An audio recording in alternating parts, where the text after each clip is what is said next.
Hi everybody, welcome back to my channel. Today we're going to do a DIY Dollar Tree farmhouse tips and tricks number 2.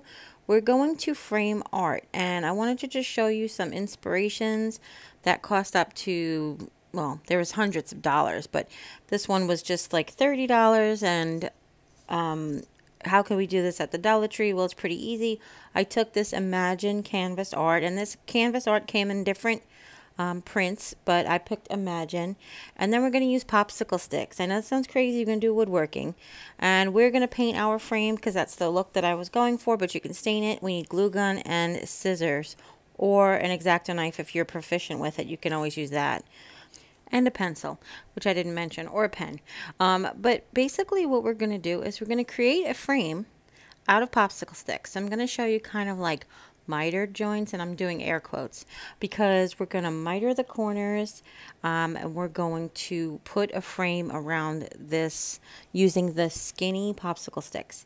Now, there's a series, and we're going to use the big popsicle sticks to make an entire frame coming up in another video, but this one we're just going to put the frame all around the front, and then we're going to paint the edges to make it look like it's one continuous frame. Now I chose to paint this one white because this art was dark, and I went with a light like a contrast. You can stain this. Actually, there's the first person I've ever seen do it was Melissa from 4 Quarter Crafts. You got to check out her channel. She uses shoe polish as stain. They also make touch-up sticks that they carry in like the hardware section that you can use those as stain as well if you do want the stained look. And then the next art frame that we show you coming up will be, we're going to whitewash it with like a gray stain. We're going to stain it with like a gray watered down paint, but I'll show you that technique too. So basically what we want to do is we want to create a miter, and how we're going to do that is we're going to overlay the popsicle sticks on the corner. We're going to line them up with the edges of the canvas, and we're going to connect the inside overlap corner to the outside overlap corner, and we're going to create a miter. And then what we're going to do is we're going to cut the top popsicle stick. Once we have that cut, you want these cut very easily. Just be very careful that they don't split. If they split, just start over. And then you're going to overlay that over the one that we had before. Make sure it's lined up with the canvas. Draw the matching angle and then cut it again. Okay, and you'll see they match up fairly good actually. And you know, this is like really what you would do in woodworking also. It's not very far off if you were doing like a frame with real pieces of wood, except you wouldn't cut it with a scissor. And now we're going to repeat it for the top corner with this particular framed art. I know that there's lots of framed art canvases at the Dollar Tree, but this particular framed art, it only took one popsicle stick to go on the height of it, but then we're going to use like 3 or 4 to go across the top. And so you're going to repeat that for the corner. Now once I have a piece entirely cut, you can go ahead and put it in place. I'll show you when I do, as we continue, that I decided to do that. So I won't misplace which piece goes where, because these are cut to match the next one or the previous one. So you want to make sure you don't get them out of order, or don't mix them up, or don't flip them over is another thing. So now that I've glued that down, so now what I want to do here is you can either do straight. What I was trying to show you is either a straight cut or an angled cut, but cut the round piece off of the next popsicle stick, and then you can butt these up to each other. We're going to do the same marking where you're going to overlap the one that's cut and mark it on the one that's to be cut. Yeah, now I'm going to glue it. Just be like, let me just hold it there. Okay, so now you don't want to glue it until you've made both of its matching pieces. Okay, so now that piece I'm gluing down now is because I have both ends cut of matching pieces. But now this one only has the left side, so I can't glue it down. I have to make its miter on the right. So I'm showing you a couple so that you can do a butt up, which is the cut on the left of that one, where you just do 2 straight edges and you butt them up. Or you can do another angled cut to blend them in a little bit better. And both are done depending on woodworking and who you are and whatever that you like and that kind of stuff. But so we're just going to do, as long as you go around the frame, one popsicle stick at a time, repeat the process of overlaying, cutting your end, overlaying, marking the underside piece, cutting that to match, and then go around the board. And don't glue it until both pieces on the left and right are cut already. All right, or else you won't be able to overlap it because it's glued to the board. That would be too much trouble.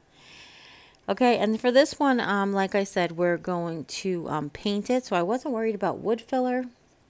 I wasn't worried about gluing the seams. You can actually use hot glue if you can tolerate it on your fingers. You can, you know, or use something to scrape it with. You can actually use hot glue as like wood filler if you wanted to, if you're going to paint an item. But I didn't find it necessary. Also, we've talked about this before. Farmhouse, not perfect. Country crafts, not perfect. They're supposed to look handmade.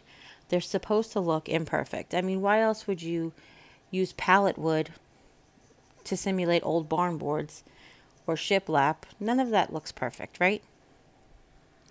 It is endearing and charming to see the seams, to see that it doesn't line up, to see the imperfections. What we say, perfectly imperfect. Isn't that what we always say when it comes to Farmhouse? The other thing I wanted to share with you too is if you have a bigger piece of canvas art that you want to do this with, you can use the bigger tongue depressor type of popsicle sticks. They are longer, which is very helpful, but obviously they're a lot thicker too. And that's actually what we're going to use for our second project coming up in a couple of days. But we're just going to continue to go around. There was this particular canvas. So if you do have this canvas and you one this size that you're going to be doing, I went ahead and I found that it was a little bit more than 3 pieces of popsicle stick across that would fit. So we're going to make like a little piece that kind of, you know, fits between most, like big popsicle, tiny popsicle, big popsicle, like that. And on the bottom, we're going to make that not line up. We're basically going to put the little piece over towards the other side. Just to make it different, to make it look like it was, you know, again, handmade. This is what you would do, yada, yada, yada. All right. Now, another more professional thing that we're not doing is using sandpaper. But you could, if you really wanted this to have more of a precise seam, you can definitely hit it with sandpaper until it actually matches up. On this bottom corner, I was having a little bit of a trouble. I don't know that I think my scissor twisted while I was cutting, and they didn't quite line up. So then I basically was rubbing it against the table to kind of like burnish it. And then I realized that there was a piece of hot glue that was in the way, and it was keeping them from getting next to each other. So I went ahead and I scraped that out. So as you can see, these are almost like I showed you, they almost overlap perfectly at 3, but they would just not be. So what I guess I'm trying to say is the end of the popsicle stick doesn't just go straight and then round. It kind of like goes a little bit longer. If it was, I don't know what I'm saying. It starts rounding before its end. You know, so it's just quite not enough. It would have just tapered in a little bit towards each other. It wouldn't have been straight across. So I'm going to go ahead and I'm going to put in that little filler piece. I do find that popsicle sticks are easier. I'm a righty, and they're more stable to cut. Sort of, if I'm holding the popsicle stick straight up and down and I'm a righty, if I cut like up, if I start lower on the right side and go higher on the left side, it keeps it from splitting as much. But you may eventually have to cut in the other direction. So just practice and just be careful. And like I said, they're popsicle sticks. What do you get? 200 for $1? Yeah, if you mess up one, you could throw it out and just get another one. But this one, we're just adding the frame to the front, like I mentioned before. And once we're done, we're going to paint the frame but we're also going to paint the edge of the canvas. And this canvas, I will tell you, it looks awesome because it creates the crackle finish when you paint this with acrylic paint with like a apple barrel craft paint. It creates a crackle finish because of the way the canvas is treated. But what that does is it really adds to that farmhouse feel, which is kind of really cool, actually. It's kind of a happy accident. My art teacher used to say, Elaine Kane. She used to say another happy accident. So, actually, Bob Ross used to say that. I wonder if she got it from Bob Ross. Did he used to say happy accident? Yeah, if he would make a mistake. I don't remember. Now I'm all confused. Have myself confused. So now we're just gluing down the last few pieces. And I have to tell you that I did a lot of projects in one day and my paintbrush was already wet. But I basically, it just has white craft acrylic paint on it from Apple Barrel from Walmart. Now I know that these are the farmhouse looks from the Dollar Tree. However, I bought that Dollar Tree Jot acrylic paint and it was not good. Let's just say that nicely. Let me be nice and say it was not good. It didn't cover well, it didn't coat well, and it didn't smell very good. So that's a going back. Okay, but now that it's all done, I'm just cleaning up, making sure there's any globs of glue anywhere. Now you could leave it here, as you can see. You can see the seams, but it's not objectionable looking when you make pretty mitered edges and stuff. But the look I was going for was a white frame on a dark canvas. So I've just taken the edge of the brush, and like I said, there's paint left on this from a previous project, but I'm just taking it, I'm using the edge, and I'm going just above, and I'm not pressing down very hard so that I don't get any on the canvas. But if you do, you can wipe it away as soon as you do it. I'll show you around the back, because I wanted to show you as well that if you just paint the edge, you can just paint the popsicle sticks, and that is really pretty look as well. Okay, and just go with the grain of the wood. So if you get some on the canvas, I'll show you. You just take a little wet paper towel or a little paper towel with a little bit of water on it. Maybe I should have just said that. And you can just wipe it off. And it comes off while it's wet, no problem. This is me peeling glue. But that's what it looks like with just the front painted. But of course, I wanted to paint it to make it look like it was entirely framed.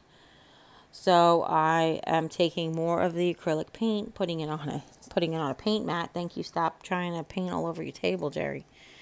And I'm just going to, continue to paint around the edges. All right. And like I said, this is super simple and nothing's supposed to look perfect. You don't want even coverage when it comes to farmhouse style. You don't want to make sure it doesn't have brush strokes, because you want it to have brush strokes. You want it to have texture. You want it to look homemade, handmade, and imperfectly imperfect, right? That's what we say all the time. That is the farmhouse style. I think that what makes it like the fixer-upper style is that it's the blend of upper class and country, sort of. So this beautiful canvas print on this beautiful dark canvas is sort of like the upper class portion. And when we make a wood frame for it like this, that makes it a little bit more farmhouse. That's what really takes it down there for you.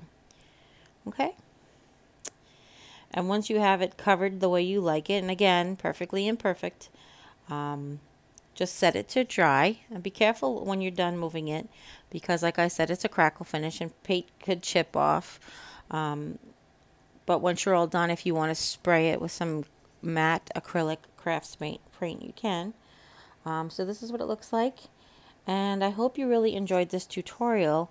If you do, give it a thumbs up. If you have any questions at all, please leave them in the comments down below.